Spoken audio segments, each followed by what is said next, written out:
we're going to jump into debate number two between myself and Mr. Kruger. What are we going to be debating today? We are going to debate on if taking the Sacramento team and either retooling it or rebuilding it. A quick little like a backstory of the team. Right now, they're 5-3, seventh in the Western Conference. 2 years ago, they made a really good push.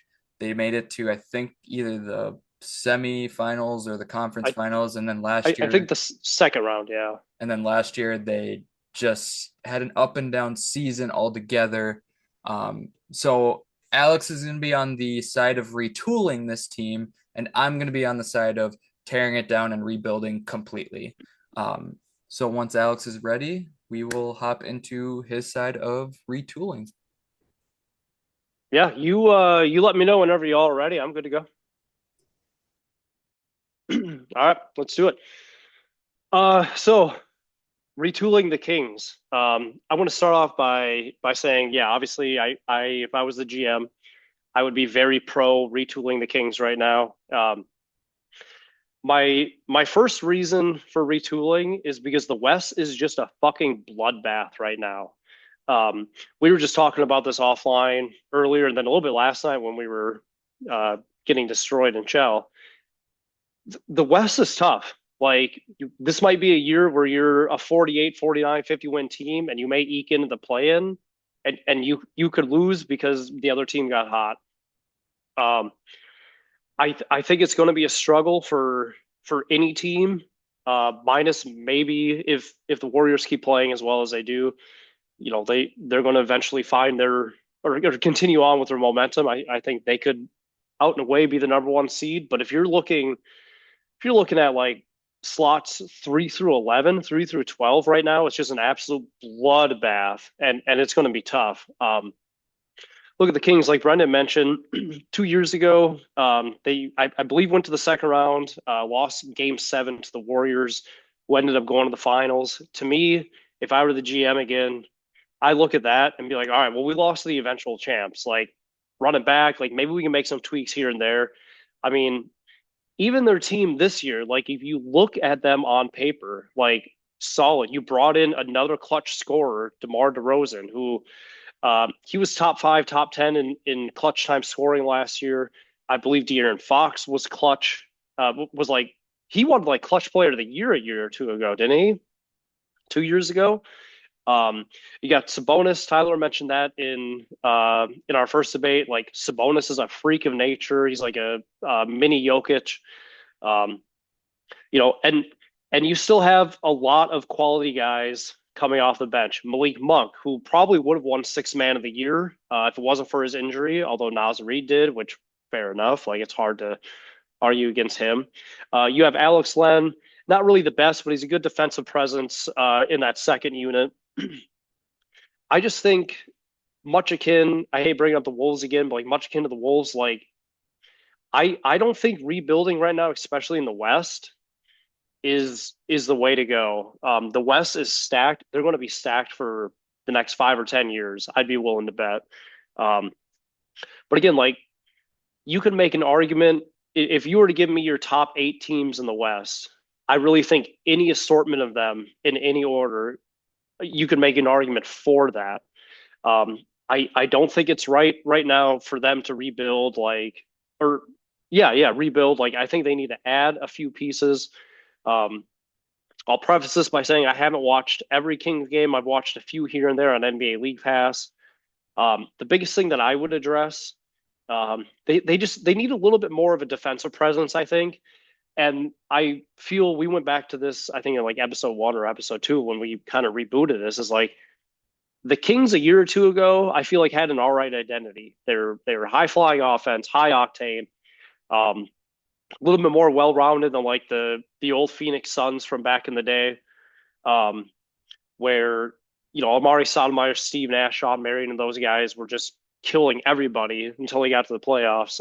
The only thing I would do, just add a little bit more defense, whether that's via coaching, whether that's bringing in a free agent, whether maybe that's trading. But like you look at the roster right now: DeRozan, Fox, Sabonis, Keegan Murray, Malik Monk, Kevin Herter's coming off the bench. Like it's a good team, and I don't think that it's going to be. I don't think it's rebuilding yet. Give him like another 2 years, 3 years to ferment, then we can talk about a rebuild. All right, that was 4 minutes. It was insightful. Um, so you talked about rebuilding being hard in the West. Um, or not rebuilding, but like it just the West being hard in general. Would it be beneficial to not focus on finals pushes, playoff pushes, or anything like that? Maybe maybe building something to get into the play-in and give people experience.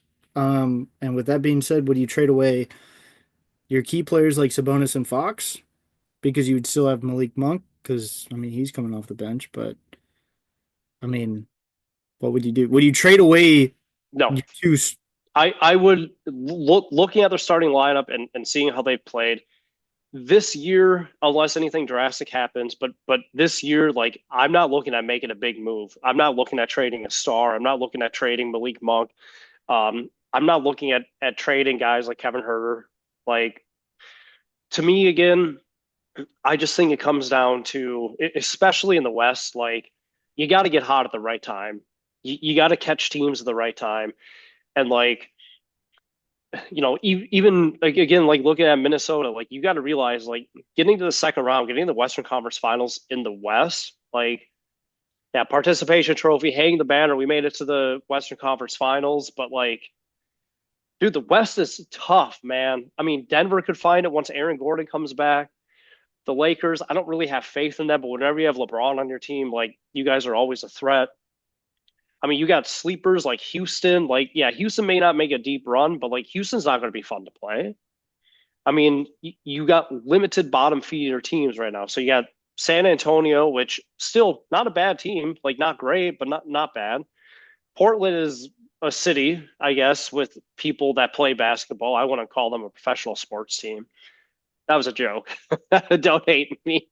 But like, other than those two, like you could genuinely make an argument of 1 through 11, 1 through 12, and shuffle them around within reason. Like I don't know how, like when I look at this team, what improvements do there need to be? Like I still think there should be a little bit more of a defensive presence there. I definitely think that helps, but like if you're going to rebuild, like what does the West even look like in 5 to 10 years? I mean, it's tough because you look at the East and you look at the next 5 years, like no doubt Boston is going to be up there for the next 5 years. So if you're in the East and you're looking and you're like, all right, so we're a 500, a little bit above a 500 level team, like in the next 5 years, are you going to be able to compete with Boston? No, rebuild. In the West, I think it's way, way more convoluted than that. Okay. All right. Well, let's see the rebuilding side of all this. Jazz. Wrong Or team, but it was supposed to be a good pun. Oh yeah, the Jazz too. Yeah, they're a bottom feeder too. Sorry, Walker Kessler. so, Alex, you're totally right. I don't always advise rebuilding to be the number one solution for teams. I truly believe retooling is like very important when it comes to specifics.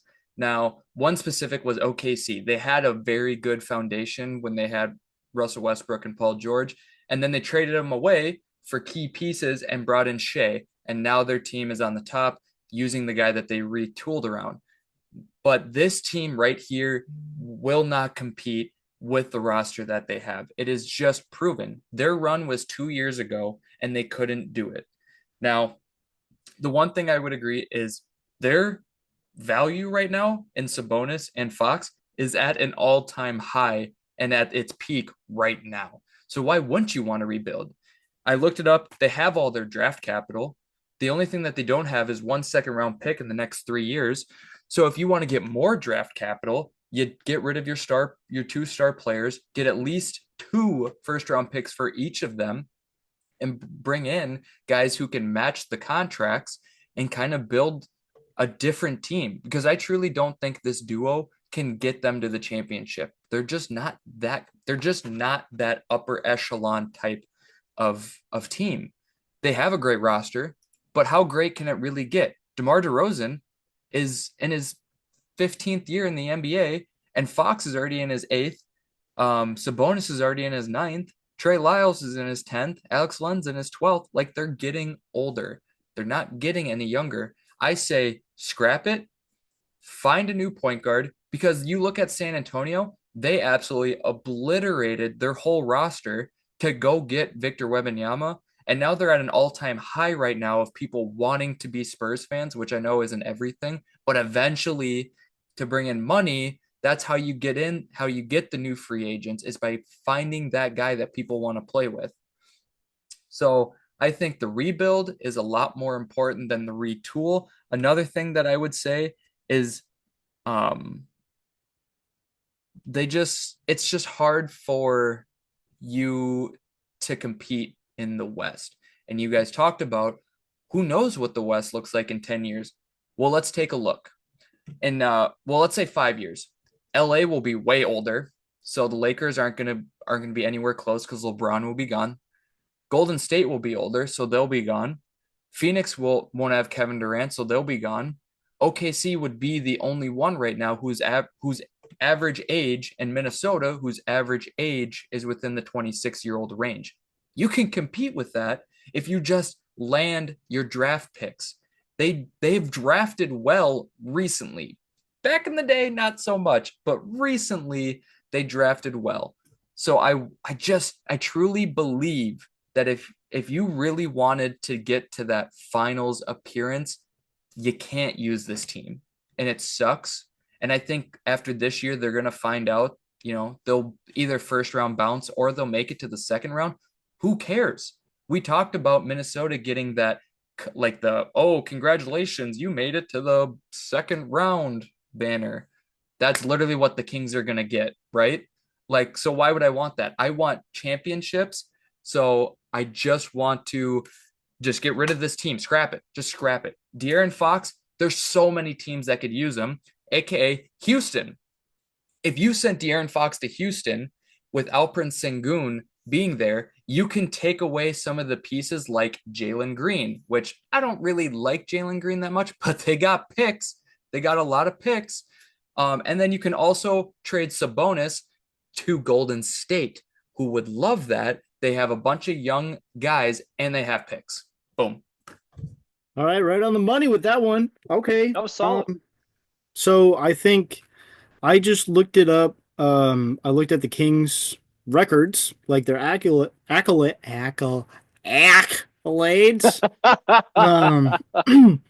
I mean, their last championship that they won was back in 1951. And Brendan, I feel like I always come at you and Chicago alone. I look at the Cubs, 1908, right, for baseball.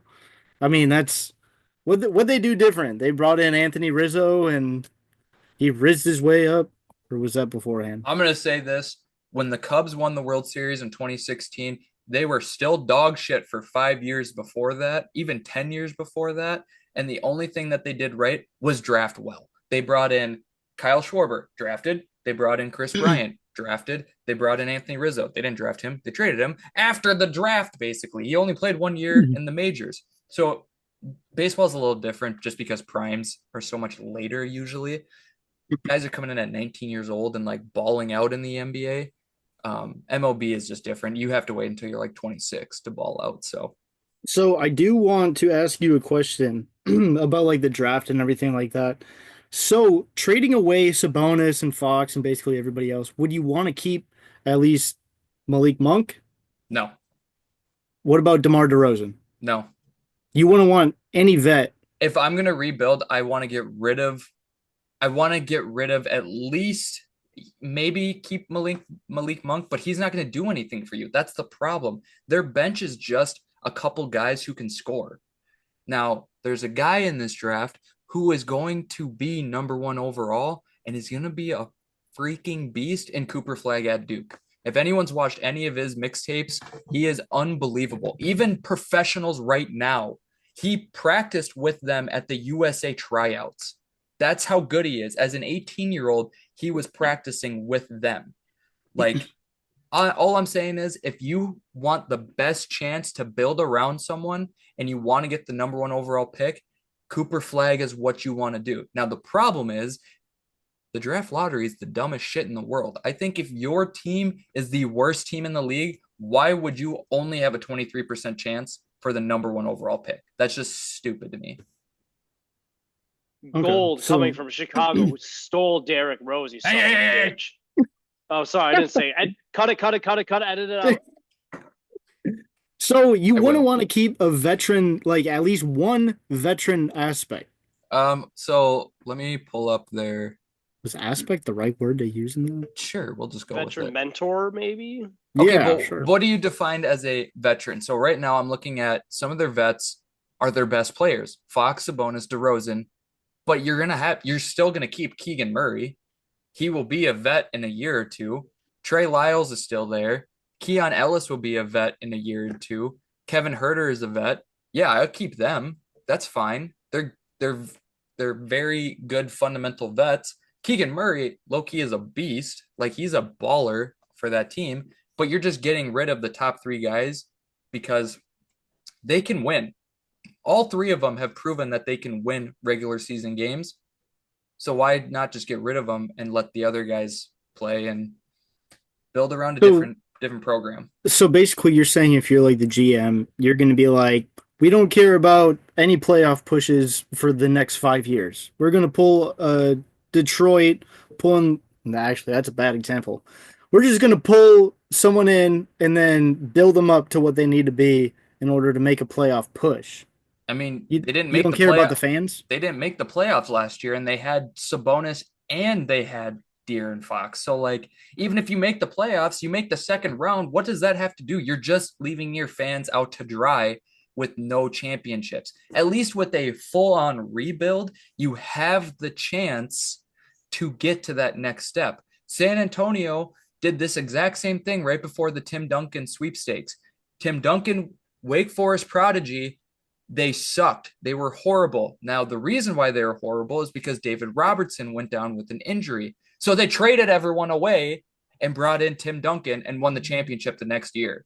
So, yes, that's a different circumstance because they're a Hall of Fame caliber player was hurt that year, but they still said, it's chalked. We're not going to just make it to the first round of the playoffs. What's the point of that? Let's go get a number one overall pick and take that next step. I don't really have anything else to add to that, but Well, when you bring up the 2000 Spurs, I guess they're fucking good, huh? Who would have thought? They're pretty No, I pretty think good. that's all. I think that's all reasonable. Again, my only issue with that is just I think teams these days are way too short-term oriented, and I think that there. I mean, it takes time to let a team gel. It takes time to gel. I mean, look at the Golden State Warriors. Like, okay, maybe not the best example, but they were ostensibly a dynasty, and they did it through draft picks. Like, they let that team gel. Like, they weren't great to begin with, but they ended up getting there. Look at the Boston Celtics. How many times could they have rebuilt over the past 4 years versus Retool?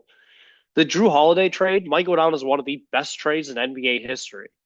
Like, that dude, that he was probably the catalyst that catapulted them up to the finals. Like, they were missing that piece, they retooled. East is a completely different beast.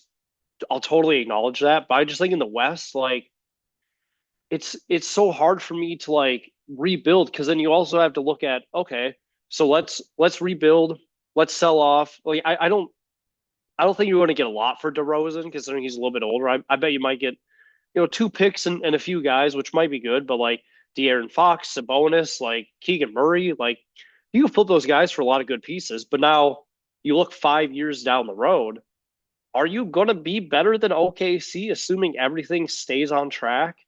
That's going to be tough to beat because OKC looks fucking scary as hell. Are you going to be able to keep with the Timberwolves, assuming everything goes to plan? Probably not. Like, Denver's kind of up in the air. Nobody knows what Golden State's going to do. San Antonio in the next 3 or 4 years, depending on how they draft and free agency acquisitions and whatnot, they're going to be a beast. So to me, it's just it's hard. Like you're in a place. I think after this year, if you don't make a deep push, and by deep push I mean let's say like a really competitive second round or Western Conference Finals, then yeah, okay, now we start to think because like the Rockets are going to get better, the Jazz should get better, maybe I don't know, Spurs are going to get better, like all these teams are going to get better. So after this year, sure, yeah, I would accept a rebuild, but like right now, you still on paper have a 50-win team, and you might be the eighth seed. So you have to look at yourself and be like, okay, is making this big of a change worth winning 5 more games and maybe going one more round into the playoffs? Or do we just sell everything right now and hope that the future turns out well when we have to compete against teams like OKC again? If everything goes the way it should go and there's no major injuries or anything like that, like over the next decade, OKC might be the most disgusting team in the league, like them in Boston. So you just got to look like if we sell everything now in 5 years, do we really think we can be better than what we are right now? Like that's a gamble you might have to take, but is that really a gamble you want to take? So I don't. I definitely think you brought up a lot of really good points. Like right now would be the time to sell De'Aaron Fox, Sabonis, maybe DeRozan, but like there's no guarantee. I mean, you could be stuck in purgatory like Detroit. You could be stuck in purgatory like the Wizards. I mean, the NBA is just so fucking talented right now. It's hard for me to be like, well, we made a few good playoff pushes. Like, let's just sell it. Like to me, I'm very much a believer of like, let's get that core synergized. Let's give them a few years to cook. If in 4 years it doesn't work, all right, yeah, sure, let's talk about it. But like right now, I think it's just way too early for a rebuild. I think so. I will say, obviously, whoever you bring in, um, is a gamble. Everything that you do in the league is a gamble, especially with all the young guys. But obviously, it worked for OKC, but it can't work for everybody like that. And I think the hardest thing to do is uh, put all your faith into one person. Like obviously you look at Golden State and they share the sugar with everybody. Um, They share the but load with everybody, from what I heard. yeah, they give the load to literally everybody, and it can be a big load sometimes, but they can Yeah. handle it. Hmm. But and it's just like it depends. I feel like it really depends on the coaching. Um, and I just there's just too much that goes into it because look at Wemby too. Like Wemby was supposed to be the face of San Antonio. San Antonio is not doing anything. He Obviously, I'm will not be gonna. eventually. Eventually, if they get someone else to go in there, but I mean, he's still. I I don't know. I Oh, already said Wemby's washed, so I'm gonna stay by it. But all those fat women in San Antonio, like Charles Barkley says. yeah, so Okay, but here, okay, so question to both of you guys. So we're talking about retooling versus rebuilding. Like, okay, so I'm not gonna say that like the Clippers are rebuilding per se or like retooling, but like look at the Clippers. They could have had Shea, but instead they went for the quick success. Look at the Lakers and how stacked that team could have been. Like, okay, Kuzma kind of sucks now, but like, so I had Julius Randle in there. Like, you got Austin Reeves. Like, you have a lot of these teams that really could have been good potentially. This is all theoretical, but I think the Clippers would have been way better if they still had Shea and maybe, you know, no Kawhi, or you have Kawhi and no Paul George, or vice versa or whatever. But like you see these teams that are just way too quick to send pieces off because they want to win now and they're hemorrhaging their future. I mean, look at the Clippers. Like, sure, yeah, the Clippers could be, a 6 seed or something like that, but they don't have a future. James Harden's getting older. Uh, uh, Kawhi Leonard's going to play 8 more games in the next 4 years. Like what? Like you got I feel like Zubats, it's but and Zubats is okay, but it's just like okay, you're stuck in this like middle ground. You're never going to get a good draft pick. So why trade all your smaller assets that Shea at the time? I'm not saying like he was a small asset, but like nobody knew Shea was going to be what Shea is right now. Like he's fucking dominating everything. I think you have to let things meld together. You got to let things cook. You got to build synergy, and I think especially with like the Kings, if this year does not go well, if they win 48 teams or 48 games and they end up losing the play-in, 100% blow it up. But if they make a good run, like in the playoffs, it's hard for me to justify like a known, like trading away known quantities for hyper unknown quantities. I guess if that makes sense. I will say like it's it's like pulling a straw out of a cup and hope hope happen hoping it's long. Hopefully you don't get the short end of the straw. You know, because I feel like that's how the league is. It's just let me You took just the double words. down. You took the words right out of my mouth. You don't Let me hope you let don't me get the double short end of down the on a straw. 12 when the dealer is showing an ace. That's just kind of what you got to take out of it. And that's why you But have a penthouse in GTA and I don't, because you e- take those risks. exactly. I have a But 19, double down, bitch. exactly. But for the Kings organization, they haven't it's just hard in the West, let alone. But rebuilding, I feel like if you're gonna rebuild, it's gonna be a 5 year process that you don't know if it's actually going to work. So you're taking that. So All right, I want to go through my second round because I'm just gonna say this: Cooper Flag. So I think the goals here, and I as you guys have just been rambling on, I've kind of broken it down here how I think I should attack it. And if I was in 2K, this is what I'm gonna do. I'm gonna trade away everybody. I'm gonna get 3 picks this year. I want 3 picks this year to give me my best chance to get Cooper Flag. No matter what, if I don't get the number one overall pick, I will trade all 3 picks to get Cooper Flag. And that's what I'm gonna do.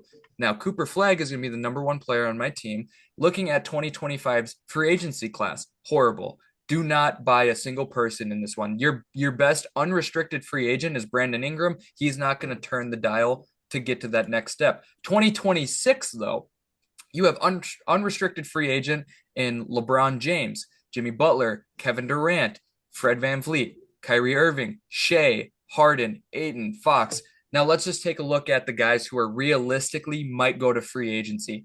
DeAndre Ayton will go to free agency. Van Vliet will go to free agency. I would bet money that both Jimmy Butler and Kevin Durant go into free agency. And then you have guys like Chris Middleton, CJ McCollum, Porzingis, Randall. You can build off some of that money that you have from not bringing in high talented guys and bring in a couple of them. If you have Cooper Flag and you also have a guy like Kyrie Irving, you have a forward point guard duo. And it's not like Kyrie is going to be washed in 2 years. He could not be as good, but he's not going to be washed. He's Kyrie Irving. A lot of his dominance is from his ball handling and separation between using his more of his feet of just getting separation from the defender. So I think he'll be fine. Now, another guy who is very good at just being doing his job as a big man, aka power forward center, Kristaps Porzingis. Now, Irving, Porzingis, Cooper Flag, those 3 guys I think would mesh pretty well together. But another guy, there's a club option on Isaiah Hardenstein, and I'm a huge fan of Isaiah Hardenstein. So if you have Isaiah Hartenstein, Cooper Flag, Kyrie Irving, your top 3 guys, or even maybe bringing back De'Aaron Fox because he's an unrestricted free agent in 2026, you have the point guard, you'll have the small forward, power forward, and then you have the center. So those are your 3 fundamental key like places. All you have to do is not screw up and draft poor people. Just build around Cooper Flag by bringing in one one ball dominant vet and one guy who can set screens, and that's how you succeed. Because Cooper Flag's he's not strong enough to play down low, but he can grab rebounds. He's tall enough to beat the shooting guard small forward position, but he's not athletic enough to blow by him each time. So he's going to create space just like what Kevin Durant does right now. So I think what I would do is trade the pieces for first round picks, get your highest probability chance of getting Cooper Flag, get him, build around him, and just rebuild the whole time. And then you look at 2027's free agent class. Now, yes, a lot can happen, but another guy who is also a free agent, just in case you don't want to get Kyrie Irving as your point guard position, Damian Lillard is an unrestricted free agent in 2027. And Trae Young, unrestricted free agent in 2027. Two star-studded point guards that I think could leave their team immediately. Yeah, I guess like my oh, I am on mute. That's Tyler's. I guess like the biggest thing for me that I worry about going that route, and I think evidence is actually against me in this, but the same thing with drafting. Like you have known quantities right now. You don't know what's going to happen. Um, Look at Anthony Bennett. Dude was supposed to be a stud. Trash. Greg Oden. I remember when Greg Oden got drafted and Portland got that pick, everybody was just like, holy shit, like him, Brandon Roy, like it's going to be fantastic. Injuries. So it's just hard. Again, for me, like I'll agree with you after this season, but like for this season, like I'm not selling right now. Like there's too many unknowns. Like I do think looking at this team on paper, like they address the defense a little bit. They kind of establish a little bit more of an identity. Like I really do think the Kings could be good, but with how good the West is, like I just keep going back to that. I want to win titles too. Like I want to win the finals, but you still have to be realistic of the reality, and that is like, look, we easily go back to the Timberwolves. We easily could have lost in the second round. Like, would that warrant a rebuild? I don't necessarily think so, but you still like you're doing right now, looking forward for looking to the future, all the free agents, the draft prospects and all that stuff. I don't. It's hard for me to say rebuild right now, but I don't know. I'm just the guy that brought the 2K19 Timberwolves to 7 out of 8 finals and won them all. But no big deal. I will say this: Anthony Bennett had no hype around him. I don't know what that year was. That was crazy. He got drafted, and no one thought he was going to go number one overall. The Cavs blew that out of proportion immensely. Now, Greg Oden, unfortunately, injuries derailed him. He was playing a position where it is super physical, and he did have a lot of injury, in the past.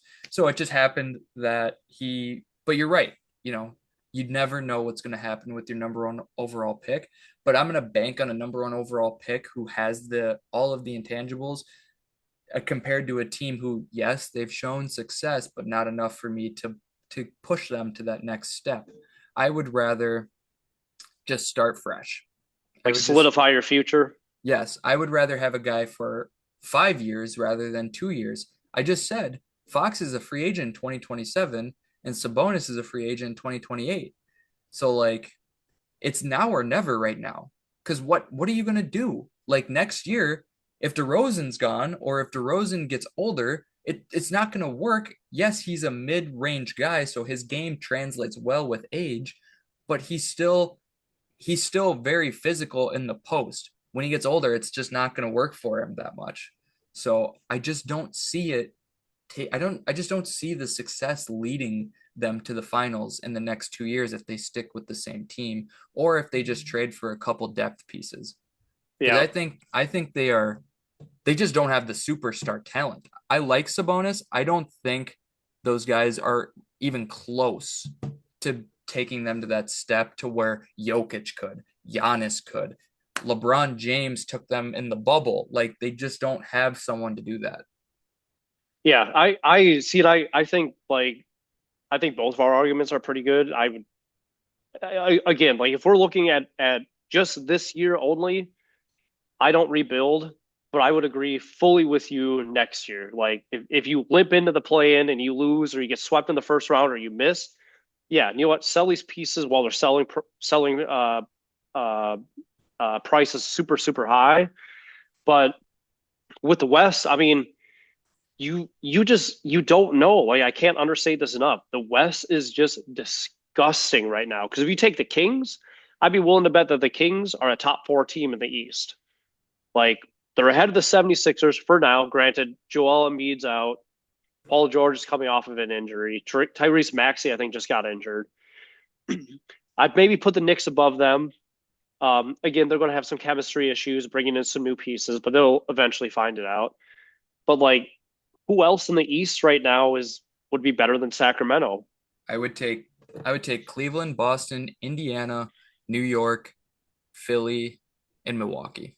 You would take Indiana and Milwaukee over Sacramento? If I mean it, but that's what I'm talking about. Like Indiana's a little different. They don't have that superpower. New York has all five positions, but each one of those teams that we just brought up had a superstar player. Yep, Philadelphia will get better because Joel Embiid needs to play. They know he needs to play. yep. Milwaukee, Giannis will figure it out. Right now, they're just struggling with depth. So Damon Giannis, I think, will figure it out. Boston, Cleveland, and yeah, New York are pretty self-explanatory to me. Yeah, I would. Yeah, that's a good point. Yeah, I would put Cleveland up there as well.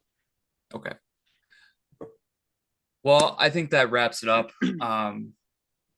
Good job, guys. I think That was fun. today was awesome. I'm really glad we got into more debate talk rather than just going over, a couple of different topics and agreeing on everything. Um, all in all, Alex said it in the beginning, we do this for fun. We're not actually like going at each other with these debates, but it's always fun to get good banter going and just seeing whose insight is where and stuff like that. So, in reality, I know I talked about the rebuild. I would retool, but I had to go with the rebuild. I got to pick, bitch. Tyler, do you have something to say? Other than that, before this concludes our episode, thanks for listening. So.